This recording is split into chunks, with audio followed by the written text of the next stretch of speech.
इस वीडियो में note investing के बारे में बात करेंगे। फर्स्ट पॉइंट है कि what is note investing. Note investing lending से जुड़ी इन्वेस्टिंग है, जिसमें लेंडर खुद ने इन्वेस्ट करके किसी दूसरे इंसान को इन्वेस्ट करने के लिए पैसे देता है। बट अगर उस इंसान को प्रॉफिट होता है या लॉस, दोनों ही सिचुएशंस में नोट इन्वेस्टर्स उस अमाउंट का इंटरेस्ट रेट बोरोवर से वसूलता है जो उसने उन्हें इन्वेस्ट करने के लिए दी हो। एग्जाम्पल, मान लीजिए आपके पास 10,000 रुपए हैं और आप वो 10,000 रुपए खुद ने इन्वेस्ट करके किसी जरूरतमंद को दे देते हो और उसकी हेल्प करते हो फाइनेंशियली, बट उसके सामने एक एग्रीमेंट रखते हो या उससे कोई नोट लिखवाते हो लाइक अ प्रूफ कि इन 10,000 रुपए में मुझे इतना % इंटरेस्ट अमाउंट चाहिए इस टाइम पीरियड के अंदर। इंटरेस्ट रेट कुछ भी हो सकता है, 3%, 4%, 5%, और टाइम पीरियड भी कुछ भी हो सकता है, हर महीने दर महीने, 6 महीने, 1 साल, 2 साल, सो ऑन। तो आप उस लेंड किए हुए पैसों से पैसा बनाओगे। This is called note investing. Second point है types of note investing. First है प्रॉमिसरी नोट्स। अगर आपसे कोई पैसे उधार लेता है और वो बंदा आपको प्रॉमिस करता है कि सर्टेन डेट और टाइम में वो आपके पैसे लौटा देगा, बट आप ये सारी बातें और प्रोमिसेस का एक नोट बना के उसमें सारी टर्म्स एंड कंडीशन लिखते हो और उधारकर्ता के यानी जिसको आपने पैसे दिए हैं उसके और अपने सिग्नेचर करते हो, तो वो नोट प्रॉमिसरी नोट कहलाया जाएगा। सेकंड है मॉर्टगेज नोट। मान लीजिए आपको घर खरीदना है और उसके लिए आपके पास पर्याप्त पैसे नहीं है, तो आप क्या करोगे ना, आप बैंक से लोन लोगे और लोन लेते वक्त बैंक आपको मॉर्टगेज नोट देगा जिसमें आप अपनी यानी बोरोवर की information, loan amount information, loan को चुकाने का टाइम पीरियड और भी बहुत सारी इंफॉर्मेशन प्रोवाइड करोगे और इन सारी इंफॉर्मेशन का नोट मॉर्टगेज नोट कहलाया जाएगा। ये नोट ज्यादातर रियल एस्टेट में यूज होता है। थर्ड है बिजनेस नोट्स। बिजनेस नोट्स तब इशू होते हैं जब कोई कंपनी किसी दूसरी कंपनी या इन्वेस्टर से पैसे लेती है। ये नोट्स कई सारे पर्पसेस के लिए यूज किए जाते हैं, जैसे फाइनेंसिंग ऑपरेशंस, फंडिंग एक्सपेंशंस और acquiring assets. Business notes business से रिलेटेड किसी भी चीज के ऊपर बेस्ड हो सकते हैं। नेक्स्ट है student loan note. Student loan note तब बनता है जब कोई इंडिविजुअल स्टूडेंट अपने एजुकेशन के लिए फाइनेंशियल इंस्टीट्यूशन से लोन लेता है। ये नोट्स थोड़ी टिपिकली डिफरेंट टर्मिनोलॉजीज रखते हैं, जैसे फिक्स्ड और variable interest rates, repayment schedule और options for different and forbearance. Next है convertible note. Convertible noted unique type of investment instrument होते हैं। ये कॉमनली स्टार्टअप फाइनेंसिंग में यूज किए जाते हैं। ये वैसे तो डेट ऑब्लिगेशन की तरह स्टार्ट होते हैं, बट इनमें इतना पोटेंशियल होता है कि फ्यूचर में किसी भी कंपनी की इक्विटी में भी कन्वर्ट हो सकते हैं। नेक्स्ट है गवर्नमेंट और ट्रेजरी नोट्स। ये नोट्स गवर्नमेंट द्वारा पब्लिक प्रोजेक्ट्स के लिए फंड उठाने के लिए इशू करवाए जाते हैं। इनको relatively low risk investment consider किया जाता है और टिपिकली इनके rates and maturity date fix ही रहती है। नेक्स्ट है commercial paper note. Commercial paper refer करते हैं शॉर्ट टर्म डेट इंस्ट्रूमेंट को जो कॉर्पोरेशन द्वारा इशू करवाए जाते हैं किसी अचानक आई हुई फाइनेंशियल जरूरत को पूरा करने के लिए। मान लो आपकी कंपनी को सडन इन्वेस्टमेंट की जरूरत है, तो आप उसके लिए कमर्शियल पेपर नोट बनाओगे जिसमें आप लेंडर को उसकी अमाउंट, उसकी मैच्योरिटी डेट, अमाउंट पर लगने वाले इंटरेस्ट रेट और पेमेंट टर्म्स के बारे में बताओगे। ये इन्वेस्टमेंट नोट कभी कभी दिनों से बढ़कर साल तक चले जाते हैं। नेक्स्ट है रिस्क एंड रिटर्न। इसमें रिस्क उस पॉसिबिलिटी को रेफर करता है जिसमें पैसे डूबने के चांसेस रहते हो। क्या पता आपको अपनी इन्वेस्टमेंट पर एक्सपेक्टेड रिटर्न ना मिले। नोट इन्वेस्टिंग में बहुत से फैक्टर्स हैं जो आपके रिस्क को बढ़ा सकते। एग्जांपल, मान लो आप प्रॉमिसरी नोट में इन्वेस्टिंग कर रहे हो जो कि एक छोटी सी स्टार्टअप कंपनी द्वारा इशू है। इस इन्वेस्टमेंट में ज्यादा रिस्क होगा। क्योंकि स्टार्टअप में सक्सेस और फेलियर होने 50-50 चांसेस रहते हैं। Too high are the chances that you might lose your money. अगर कंपनी बैंकरप्ट हो जाती है और रेगुलर पेमेंट बनाने में असफल रहती है, तो आप अपनी इन्वेस्टमेंट पर फुल अमाउंट रिसीव नहीं कर पाओगे। रिटर्न रेफर करता है आपकी इन्वेस्टमेंट पर मिलने वाले प्रॉफिट और गेन को। नोट इन्वेस्टिंग में टिपिकली रिटर्न आपके लेंड किए हुए पैसों में मिलने वाले इंटरेस्ट से आता है जो कि आपने बोरोवर को दिए होंगे। एग्जाम्पल, मान लो आपने प्रॉमिसरी नोट में 5% इंटरेस्ट रेट से इन्वेस्ट किया है और अगर आपने 10,000 इन्वेस्ट किए हैं तो उस हिसाब से आप एनुअली 500 रुपए इंटरेस्ट एक्सपेक्ट कर सकते हो अपनी invested amount. Risk return trade off. Basically note investing में होती तो ट्रेडिंग ही है बोरोवर और लेंडर के बीच में। जिस इन्वेस्टमेंट में ज्यादा रिस्क होता है उस इन्वेस्टमेंट में ज्यादा पैसे बनने के चांसेस रहते हैं और ऑब्वियसली जिस इन्वेस्टमेंट में कम रिस्क होता है उसमें कम पैसे बनते हैं। एग्जाम्पल, अगर आप किसी वेल रिनोड कंपनी के प्रॉमिसरी नोट में इन्वेस्ट करते हैं जिसका फाइनेंशियल रिकॉर्ड सॉलिड है और रिस्क एपेटाइट भी कम है, तो एज अ रिजल्ट आपके इन्वेस्टमेंट में मिलने वाला रिटर्न भी कम हो सकता है। While the return you will get from higher investment will also high, लेकिन उसमें रिस्क भी उतना ही ज्यादा होगा। तो नोट इन्वेस्टिंग करने से पहले आप अपनी रिस्क टॉलरेंस को जरूर मेजर करें।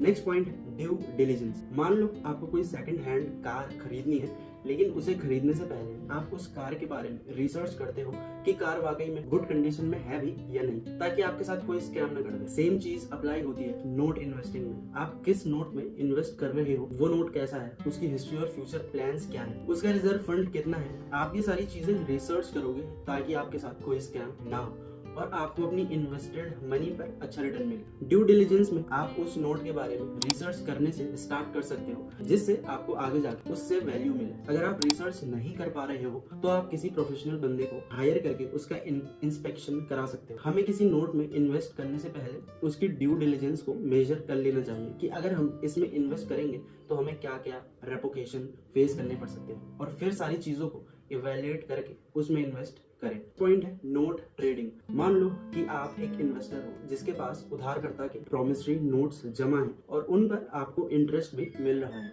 और ये नोट उधारकर्ता का प्रॉमिस शो करता है कि उसने आपको स्पेसिफिक टर्म्स एंड कंडीशन के तहत लोन एक डिसाइडेड इंटरेस्ट पर चुकाना है। क्योंकि आपको लॉन्ग टर्म रिटर्न कमाना था, इसलिए आपने नोट इन्वेस्टिंग शुरू की। बट राइट नाउ आपको किसी इमरजेंसी के कारण सडन पैसों की जरूरत है, तो आप क्या करोगे ना, आप सेकेंडरी मार्केट में अपने नोट्स किसी दूसरे इन्वेस्टर्स को सेल कर दोगे। ये सब होगा नोट ट्रेडिंग की मदद से।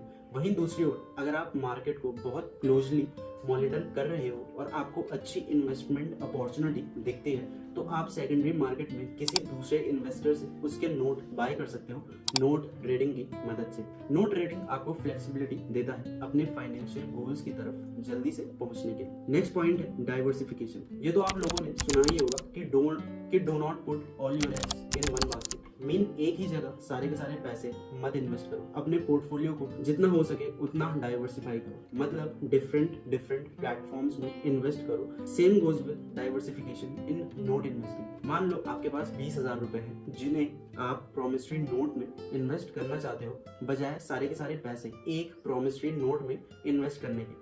आपने ये डिसाइड किया है कि आप अपनी इन्वेस्टमेंट को डाइवर्सिफाई करोगे, तो ये आप ऐसे कर सकते हो इन पॉइंट्स की मदद से। पहला है स्प्लिटिंग योर इन्वेस्टमेंट। आप अपने 20,000 रुपए को 2-2 में स्प्लिट कर सकते हो और उन 2-2 रुपयों को different types of promissory notes में इन्वेस्ट कर सकते हो। नेक्स्ट पॉइंट है डिफरेंट बोरोवर्स।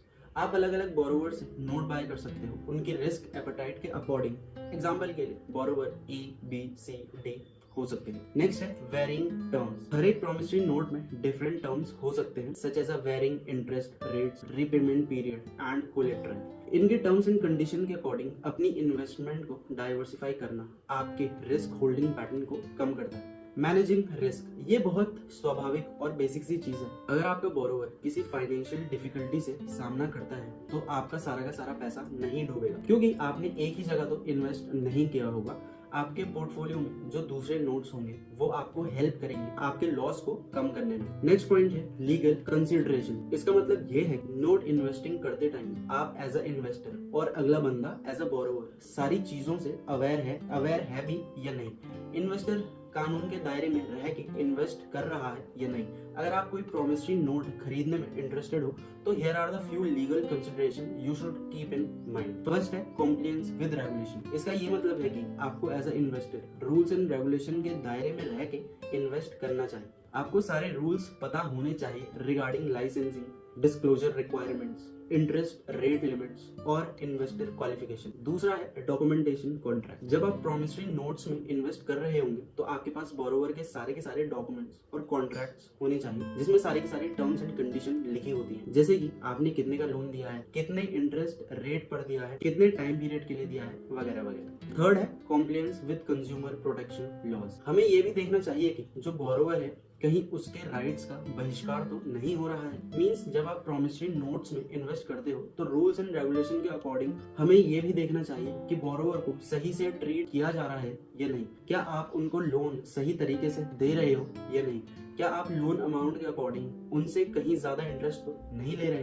क्या आप उनके साथ फेयर डील कर रहे हो या नहीं? इस सिचुएशन में बोरोवर को भी थोड़ा रिसर्च करके फील्ड में उतरना चाहिए। नेक्स्ट है सीक लीगल एडवाइस। अगर आप नोट इन्वेस्टिंग को पहली बार कर रहे हो या फिर इसमें नए हो तो आपके मन में इससे जुड़े कई सवाल आ सकते हैं। तो उस टाइम आप किसी प्रोफेशनल बंदे से कंसल्ट कर सकते हो जो कि इन चीजों में एक्सपर्ट हो। वो आपको गाइडेंस प्रोवाइड कर सकते हैं किसी कॉन्ट्रैक्ट को इवेल्युएट करने में और आपको सही डायरेक्शन प्रोवाइड करा सकते हैं किसी चैलेंज से निपटने के लिए। बेसिकली वो आपको हेल्प करेंगे नोट इन्वेस्टिंग की कॉम्प्लिकेशंस को समझने के लिए और आपकी इन्वेस्टमेंट जर्नी को एनहांस करने में। ये सेम फंड मैनेजर्स की तरह काम करते हैं। नोट इन्वेस्टिंग एक अच्छी और रिवॉर्डिंग इन्वेस्टमेंट स्ट्रेटेजी है, लेकिन ये आपकी इन्वेस्टमेंट से मैक्सिमाइज रिटर्न निकालने के लिए अच्छी खासी रिसर्च, कैलकुलेटिव कंसिडरेशन और रिस्क मैनेजमेंट मांगती है। दोस्तों अगर वीडियो अच्छा लगा हो तो वीडियो को लाइक, शेयर और चैनल को सब्सक्राइब करना ना भूलें।